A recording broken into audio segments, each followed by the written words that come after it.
बिस्मिल्लाहिर्रहमानिर्रहीम। अस्सलातु वस्सलामु अलैका या रसूल अल्लाह व अला आलिका व अस्हाबिका या हबीब अल्लाह। करामात शेर खुदा करमुल्लाह ताला वजहुल करीम। ये वीडियो पूरी देखें, इंशाअल्लाह अज़्ज़-व-जल सवाब मालूमात के साथ साथ हज़रत शेर खुदा से उल्फत व अक़ीदत का जज्बा दिल में बढ़ता हुआ महसूस फरमाएंगे। दरूद शरीफ की फ़जीलत। मौला अली ने खाली हथेली पर दम किया और एक बार किसी भिखारी ने कफ़ार से सवाल किया। उन्होंने मज़ाकन अमीरुल मोमिनीन हज़रत सैयदिना मौला अली मुश्किल कुशा अलील मुर्तज़ा शेर खुदा करमुल्लाह ताला वजहुल करीम के पास भेज दिया, जो कि सामने तशरीफ़ फरमा थे। उसने हाज़िर होकर दस्ते सवाल दराज किया। आप करमुल्लाह ताला वजहुल करीम ने 10 बार दुरूद शरीफ पढ़कर उसकी हथेली पर दम फरमा दिया और फरमाया, मुट्ठी बंद कर लो और जिन लोगों ने भेजा है उनके सामने जाकर खोल दो। कफ़ार हंस रहे थे कि खाली फूंक मारने से क्या होता है, मगर जब साइल ने उनके सामने जाकर अपनी मुट्ठी खोली तो उसमें एक दिनार था। ये करामत देखकर कई काफिर मुसलमान हो गए। कटा हुआ हाथ जोड़ दिया। एक हबशी गुलाम जो कि अमीरुल मोमिनीन हैदर करार साहबी जुल्फ़िकार हसनैन करीमैन के वालिद बुज़ुर्गवार हज़रत मौला मुश्किल कुशा अली अल मुर्तज़ा शेर खुदा करमुल्लाह ताला वजहुल करीम से बहुत मोहब्बत करता था। शामत इमाल की उसने एक मरतबा चोरी कर ली। लोगों ने उसको पकड़कर दरबार खिलाफत में पेश कर दिया और ग़ुलाम ने अपने जुर्म का इकरार भी कर लिया। अमीरुल मोमिनीन सैयदना अली अल मुर्तज़ा करमुल्लाह ताला वजहुल करीम ने हुक्म शरई नाफज करते हुए उसका हाथ काट दिया। जब वो अपने घर को रवाना हुआ तो रास्ते में हज़रत सलमान फ़ारसी रज़ी अल्लाह ताला अन्हा और इब्नुल कवा रहमतुल्लाह अलैह ताला से मुलाकात हो गई। इब्नुल कवा ने पूछा, तुम्हारा हाथ किसने काटा?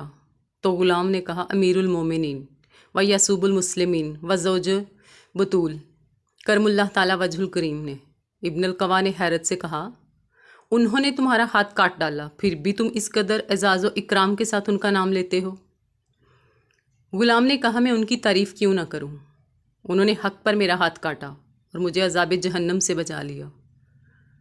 हज़रत सैयदना सुलेमान फ़ारसी रज़ी अल्लाह ताला अन्हा ने दोनों की गुफ्तगू सुनी और हज़रत सैयदना अली अल मुर्तज़ा करमुल्लाह ताला वजहुल करीम से इसका तज़किरा किया तो आप करमुल्लाह ताला वजहुल करीम ने उस ग़ुलाम को बुलवाया, उसका कटा हुआ हाथ हथेली पर रखा, रुमाल से छुपा दिया, फिर कुछ पढ़ना शुरू कर दिया।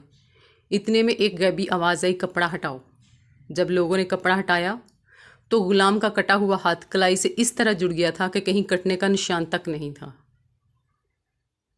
आपने देखा मौला मुश्किल कुशा शेर खुदा करमुल्लाह ताला वजहुल करीम ने अपने रब्बे अज़ीम अज़्वजल और फ़ज़ल अमीम से किस तरह एक ग़ुलाम का कटा हुआ बाजू जोड़ दिया।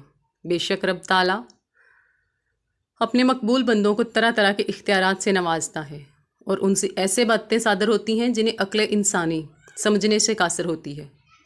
बाज़ औक़ात शैतान के वसवसे में आकर बाज़ नादान करामात को अक्ल के तराजू में तोलने लगते हैं और यूँ गुमराह हो जाते हैं। याद रखिए, करामत कहते ही इस खिरके आदत बात को है जो आदतन मुहाल यानी ज़ाहिरी इसबाब के ज़रिए उसका अज़ाहर होना मुमकिन ही ना हो। हज़रत अल्लामा मौलाना मुफ्ती मोहम्मद अमजद अली आज़मी रहमतुल्लाह अलैह फरमाते हैं, नबी से कबल अज़ नबूवत ऐसी चीज़ें ज़ाहिर हों तो उनको इरहास कहते हैं और ऐलान नबूवत के सादर हों तो मोजज़ा कहते हैं। आम मोमिनीन से अगर ऐसी चीज़ें ज़ाहिर हों तो इसे मौनत और वली से ज़ाहिर हों तो करामत कहते हैं। नीज़ काफिर या फासिक से कोई खिरक की आदत हो तो इसे इस्तजराज कहते हैं। दरिया की तुग़यानी ख़त्म हो गई। एक मरतबा नहर फ़रात में ऐसी खौफनाक तुग़यानी आ गई यानी तूफ़ान आ गया कि सैलाब में तमाम खेतियाँ गुरकाब हो गईं। लोगों ने सैयदना अली अल मुर्तज़ा शेर खुदा करमुल्लाह ताला वजहुल करीम की बारगाह बेकस में फ़रियाद की। आप करमुल्लाह ताला वजहुल करीम फ़ौरन उठ खड़े हुए और रसूलुल्लाह सल्लल्लाहु अलैहि वसल्लम का जुब्बा मुबारका और अमामा मुक़द्दसा और चादर मुबारका ज़ेब तन फरमाकर घोड़े पर सवार हुए। हज़रत हसनैन करीमैन रज़ी अल्लाह ताला अन्हा भी और दीगर कई हज़रात भी हमरा चल पड़े। फ़रात के किनारे आप करमुल्लाह ताला वजहुल करीम ने 2 रकत नमाज अदा की, फिर पुल पर तशरीफ़ लाकर अपने असा से नहर फ़रात की तरफ इशारा किया तो उसका पानी 1 गज़ कम हो गया। फिर दूसरी मरतबा इशारा फरमाया तो मज़ीद 1 गज़ कम हुआ। जब तीसरी बार इशारा किया तो 3 गज़ पानी उतर गया और सैलाब ख़त्म हो गया। لوگوں نے التجا کی یا امیر المومنین بس کیجئے، یہی کافی ہے۔